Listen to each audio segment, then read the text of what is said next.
But here's Fiori. I will link this in chat as well. I didn't link the other one in chat. Let me do that really quick here. There you go. And then we'll pin that one for a second here. Wait, can I not pin? What is going on? I guess I can't pin for whatever reason. Anyways, so Fiori, 3D character artist from Italy.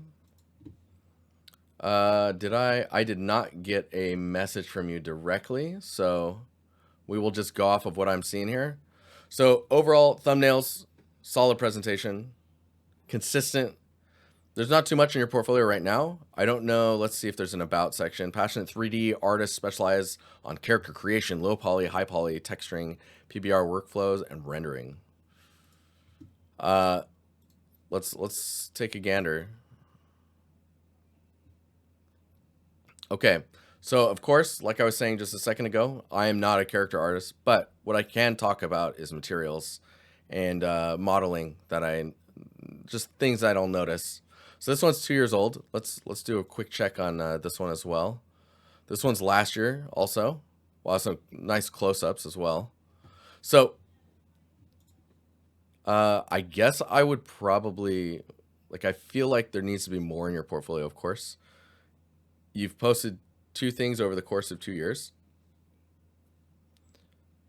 Overall, this is pretty cool looking. The pose is nice. Where it's breaking down for me is, so there's a few modeling things that I'm noticing. Then there is material things and then presentation. So modeling first. Let's talk about modeling. So we've got these straps or cloth wrap type things. They feel very, very thin.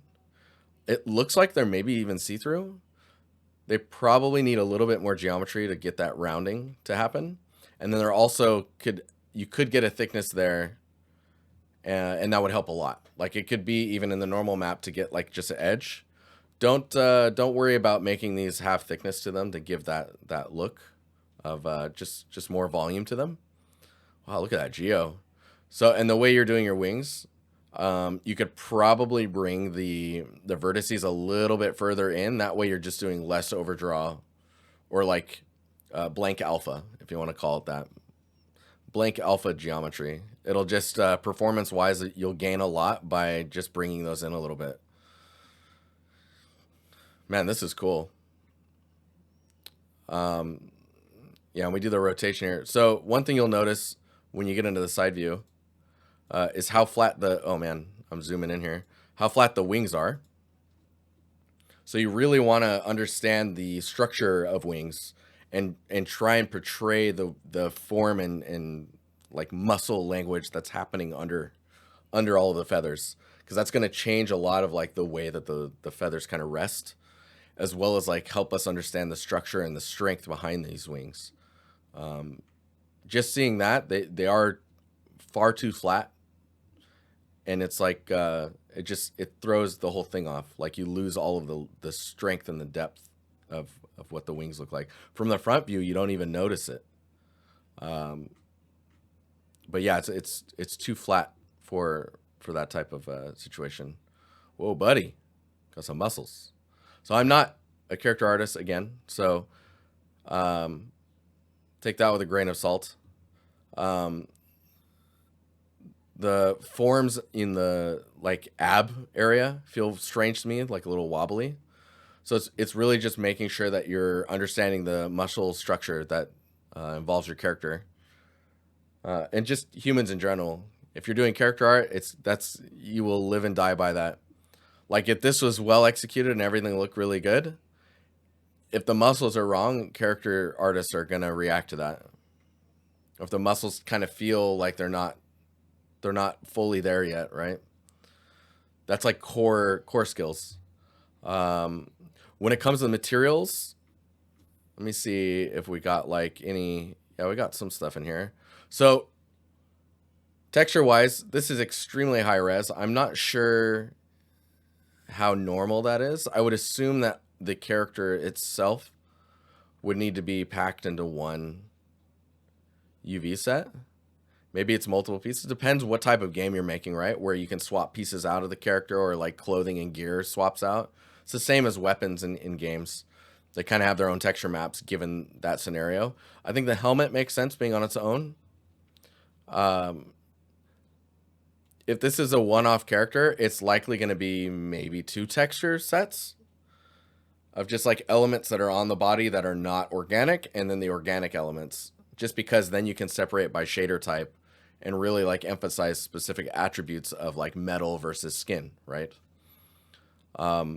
Usually the head is its own shader as well, just because there's going to be a lot of work that goes on with like the way that the skin looks and the pores based on where you're looking at in the face. Oh, this is nice. I like this presentation. So let's just dive in here. So your normals look a little strange on the wings. Like the vector is, I don't know how the normals are being rendered for this preview, because the whole thing kind of looks like it's being rendered in a strange way, which is telling us something else. When it comes to the skin and metal, like the roughness here is just very, it's a bit alien the way that this is being presented. The roughness itself. I wonder, let's see here. It looks like you've got detail. Let me see. So you're missing a bit of like detail normal information to help really like push surface detail. And I think you're missing a lot of subsurface when it comes to like pushing the skin further. Again, I think you can add more geometry just to like get the shape structure to be more realistic, or like less jagged or angled, like you can see here in the chest and the pectoral muscle. This is how it goes pretty sharp and angled there. I'm actually really liking this area, like the surface, like when it pans over, like these materials are all quite interesting. This kind of ties into the next thing I wanted to talk about, which is like the color and the lighting, or how the color and materials are affected by the lighting. So right now your lighting is quite dark. I don't think there's like, you're not using like a HDR or like a environment to fill the ambient, like an ambient fill light. So you've got like a directional light that's casting some shadows this way, but everything is pretty dark once it doesn't get hit by that direct light. So you're gonna want like your main light. You want like a key light that's giving you some nice highlights along the edges. It's usually above and behind, just to give you some like halo lighting. And then you need that ambient fill is going to do so much. All of a sudden your surfaces will read much more realistically, depending on how good your PBR understanding is. But everything is very dark, right? So you end up losing a lot of information. Like if we scroll up here, you can see how dark this is. Like those pixels are black. These wings should be pretty substantial in their color. Like it looks like you have one light here and then it really fades off and it gets really dark down here. Everything should be pretty in focus, even like visually, brightness wise, even if the focus is supposed to be here. Like everything should have some value to it. And you can really tell, like without a environment, metal like surfaces just go black the moment they have no lighting or anything to reflect, right? So metal really needs something to reflect, or else it just looks flat, or like it's in space. Metal looks weird in space, unless it's got stars to bounce, you know? But yeah, I feel like I commented on a decent amount of stuff there. When we look at this character, let me go over here really fast.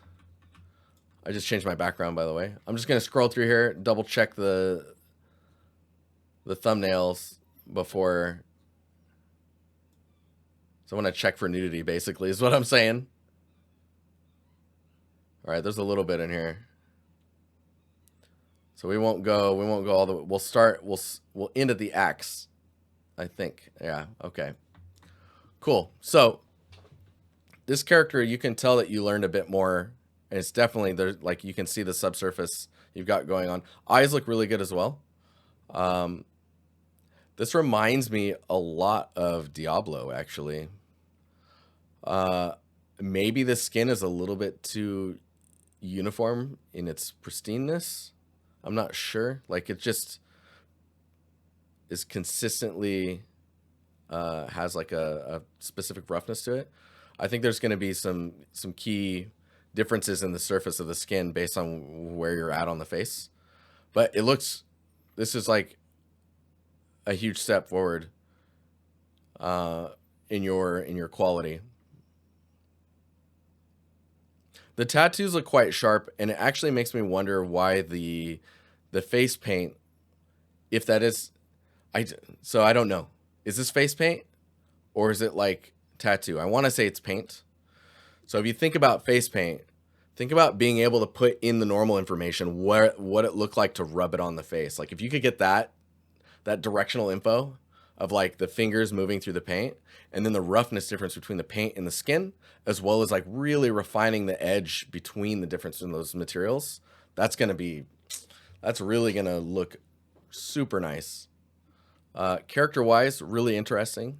Also, it's not fitting too much into the tropes that you see from like older female characters, so you can appreciate that quite a bit.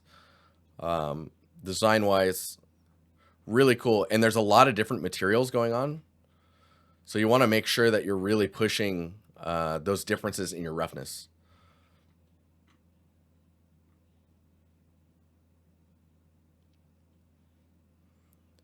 Whenever you're moving a light around like this, you really want to make sure that you don't move it in a way that shows the model in a weird lighting. Like, let me see if I can, like there's not too much benefit to showing the entire character and doing this, but I think if you were doing like stuff like this, like surface close-ups, or if you like have the camera panning down the arm and just rotating around the model, that's a way to get the lighting to kind of play along the surface without actually moving the light. So then the shadows stay in the same spot, but you get to see how the roughness is displayed as it kind of pans around. Getting close-ups of parts of the outfit is a great way to really show like surface definition.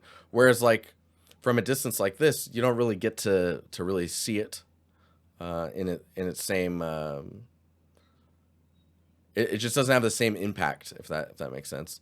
I really appreciate the fact that you took the time to make a ground instead of just a character chilling. These presentations are really nice. I would like to see, let me just pull this over here really fast.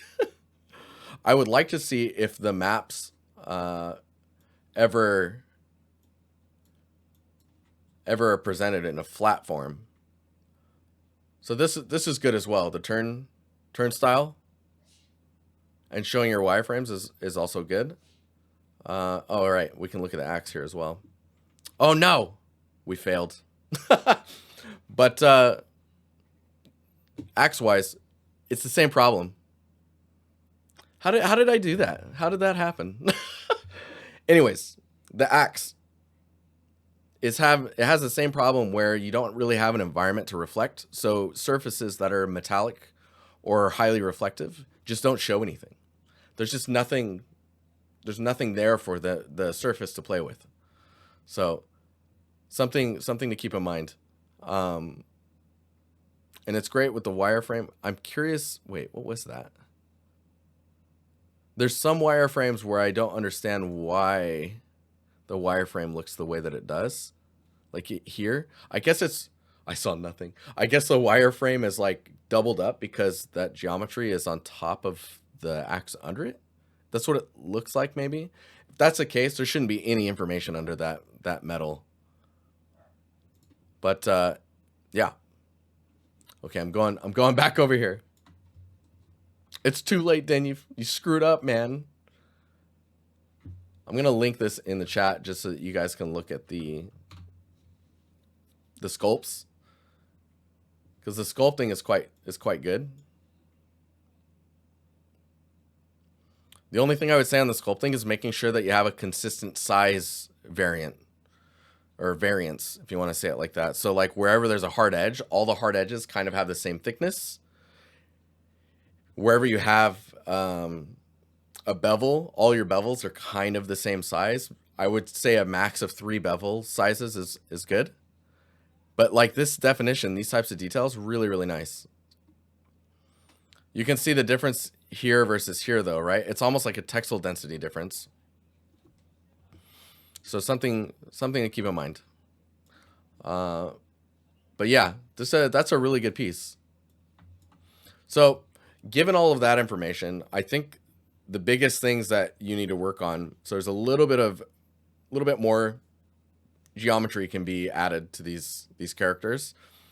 So more personality, just in who they are. Like try and show the character as a character with a personality or a story. The biggest thing though, I think, is your materials and presentation. So making sure your presentation is on point with not just only how you're showing the whole character, but how you're showing off what you're showing of the character. And then really pushing on your materials to help you define so much character. Like the example I give with the face here. Like this is a great opportunity to have a roughness difference between these two materials and to really show the difference of like, okay, this is paint. Showing smeared paint, there's like more character on there. You show like the work that went into it. Like these lines that go down, to see like you do this with 2 fingers and then you use that middle finger and you pull this down, you would see that line and you would see the work that went in with the finger to make it happen. That can be normal information. That can be roughness differences. There's a lot that goes into like really pushing those surfaces. That said, this character is quite a step up from your other character, and it's just how do you push that further? Materials, understanding materials, skin, understanding skin, detail normals. Like a character's face tends to have different detail normal information based on where it's at on the face. And they'll even use like maps that display that information differently based on like how the face is posing. Like on the tip of the nose, because of the way it's UV'd, they may either use a different detail normal on the tip of the nose, or they'll tile it more there, and they'll be using masks to kind of blend between which tiling they're doing when and where. Yeah, there's a lot that goes into characters' faces. But yeah, I hope that was helpful. If you have any questions, you know where to find me. Awesome.